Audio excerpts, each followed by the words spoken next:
Thank you so much. Thank you, Jonathan. Good afternoon, everyone. It's great to be with you. I want to begin by thanking the Anti-Defamation League for the opportunity to speak at this year's National Leadership Summit. Jonathan, we so deeply appreciate ADL's work to combat hate in the United States and around the world. Thank you for your leadership and engagement with the Biden-Harris administration as we work to root out anti-Semitism and to advance civil rights at home. The Biden-Harris administration is deeply committed to this work because we are alarmed by the rise of anti-Semitism in the United States and the fact that, shockingly, it's becoming normalized. In the last months, we've seen certain celebrities, athletes, and politicians use their influential platforms to deny the Holocaust, to elevate bigots, and spread anti-Semitic conspiracy theories. These viewpoints are not just vile, they're dangerous. Hateful acts have hit here right at home in the Washington metropolitan area. In November, a man distributed anti-Semitic flyers outside homes in DC's Kalorama neighborhood. In September, a swastika was found on a ceiling tile at Anderson Hall at American University. And this semester, a rash of anti-Semitic incidents from hate speech to graffiti have terrorized Jewish students at elementary, middle, and high schools in nearby Montgomery County. And that's just a recent local sampling. ADL has tracked thousands of other incidents, nearly 3,700 of them in 2022 alone. That figure is up almost 400% since 2013. ADL's commitment to producing high-quality data is invaluable. President Biden, as you know, cares deeply about the issue of anti-Semitism. The horrific march in Charlottesville is what inspired him to run for president to help restore the soul of our nation, as he recently discussed in a moving op-ed on anti-Semitism published during Passover. I, too, feel this issue personally. As a Black woman, I've known all my life what it means to be hated or feared for what I represent or for who I am. I also know the value of allyship in confronting hate. I was raised in the tradition of Goodman, Schwerner, and Cheney. I know that none of us is safe when any of us is targeted. Washington's Jewish community shaped so much of my upbringing. I grew up in Shepherd Park at the top end of 16th Street when it was a mixed Black and Jewish neighborhood. My family home used to belong to the Israeli embassy, and we kept a mezuzah on our front door frame. I was taught the Shema from my Jewish classmates and welcomed at their homes for Seders. I was fortunate to travel with my father and brother to Israel for the first time at age 14 and visit Yad Vashem and Masada and a working kibbutz. And somewhere along the way, I think I learned to nail the whole chutzpah thing.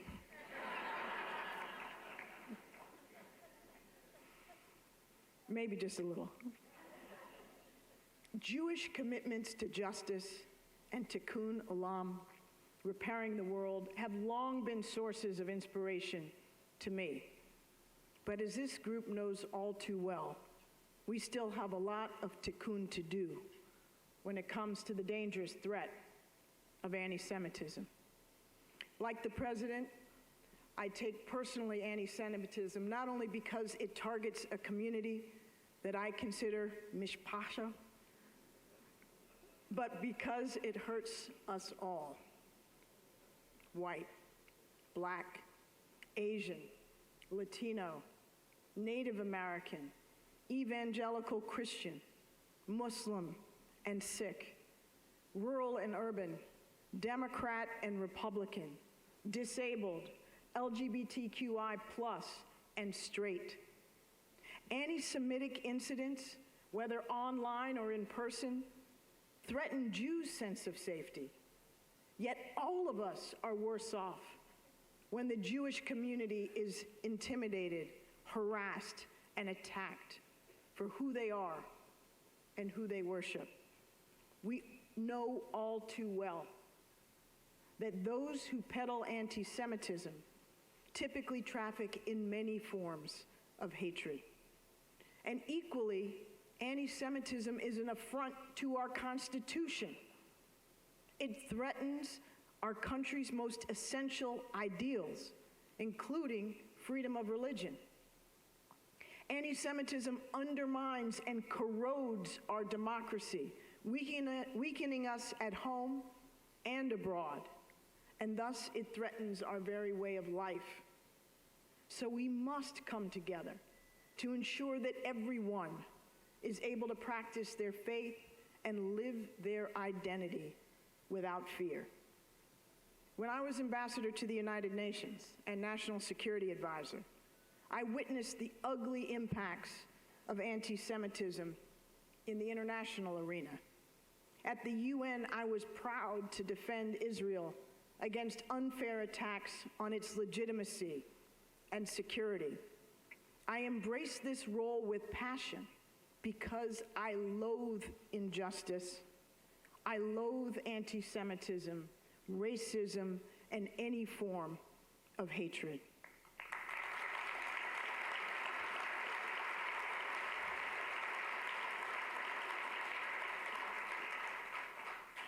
And yet, after spending almost 5 years at the United Nations, I could not have predicted the extent to which anti-Semitism would take root here at home. Whether in Charlottesville or Colleyville, this renewed wave of anti-Semitism has become all too familiar. And that's why a firm and unrelenting response from government, from business, and civil society is so essential. And that's exactly the type of action we have taken and will continue to take in the Biden-Harris administration. In 2021, President Biden signed the Jabbar-Hire No Hate Act, which enhances state and local law enforcement's ability to respond to hate crimes. The Department of Justice has turned a laser focus on prosecuting hate crimes, including filing hate crimes charges against the man who allegedly shot and wounded 2 Jewish men leaving synagogues in Los Angeles.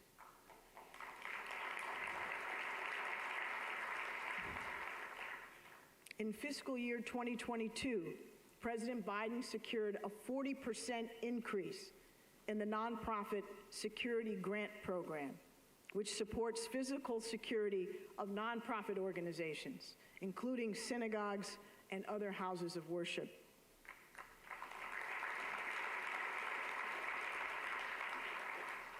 We're also proud to have developed the first ever United States national strategy for countering domestic terrorism, since domestic terrorism is now the most urgent terrorism threat we face today. After the racist mass shooting in Buffalo, leaders from the Jewish, Black, Latino, and Asian communities, including ADL, came to us to recommend a White House summit to demonstrate national unity against hate-fueled violence. So at the United We Stand Summit last September, we affirmed that we're stronger when we unite against hatred than when we stand alone.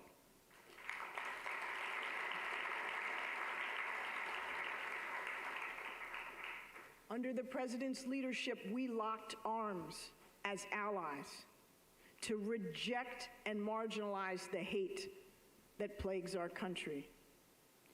We're elevating Jewish voices and leadership within our own administration.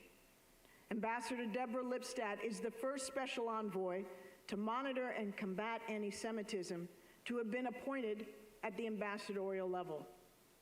Second Gentleman Doug Emhoff, yes, please clap for Doug.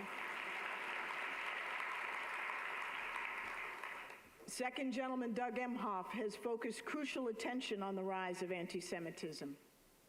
We were delighted to host the first high holiday reception at the White House and to establish the first permanent White House menorah during Hanukkah. And we've worked closely with agencies to ensure that they are celebrating Jewish Americans' contributions, including this month during Jewish American Heritage Month.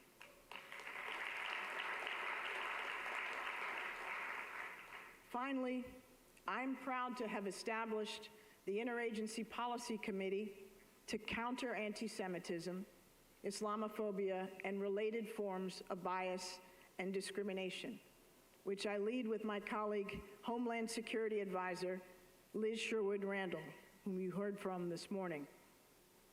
Our top order of business, our first order of business, as you know, is to develop the first ever national strategy to counter anti-Semitism, which we aim to release later this month.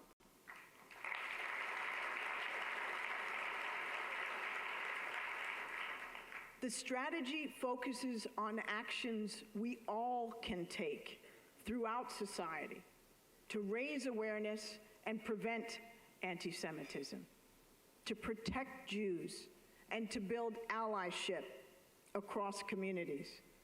We must use all the tools at our disposal in the federal government to counter anti-Semitism, as well as call on Congress and state and local governments to take action.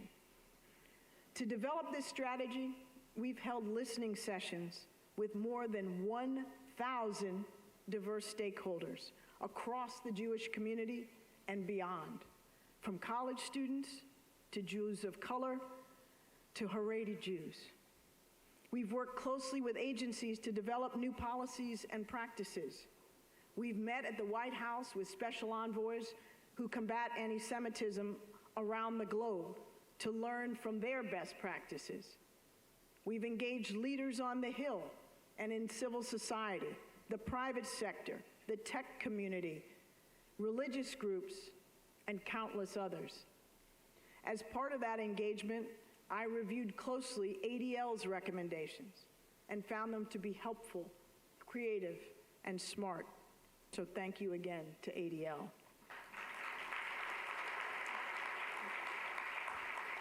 We share ADL's conviction that this national strategy must be more than a government initiative.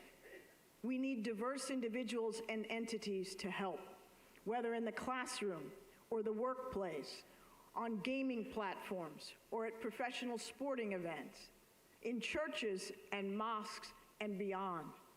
We all have a role to play in raising awareness of anti-Semitism, in eradicating anti-Semitic speech and conduct, protecting Jewish institutions and communities, and building solidarity across communities. As I've said before, unity and allyship are key. The strategy we're developing will also help us combat other pernicious forms of hate and strengthen our democracy, both critical priorities for this administration. We appreciate the fact that ADL works aggressively to combat bigotry in partnership with so many others. We can conquer hate, but only by joining forces with one another. As the extraordinary Shimon Peres, a man I was grateful to count as a friend, once said, and I quote, "The Jews' greatest contribution to history is dissatisfaction." So in the spirit of President Peres, let me make my dissatisfaction abundantly clear. We are committed to doing everything in our power to beat back and root out anti-Semitism wherever it exists. We're committed to making Jewish Americans and all Americans safer, and we will remain dissatisfied until the job is done.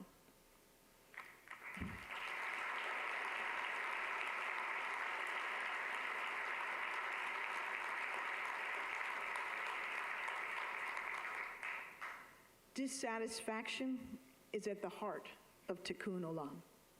The world is imperfect and in constant need of repair. Fortunately, the power to repair, the power to change, remains in our hands. We look forward to continuing this fight together. Thank you very much.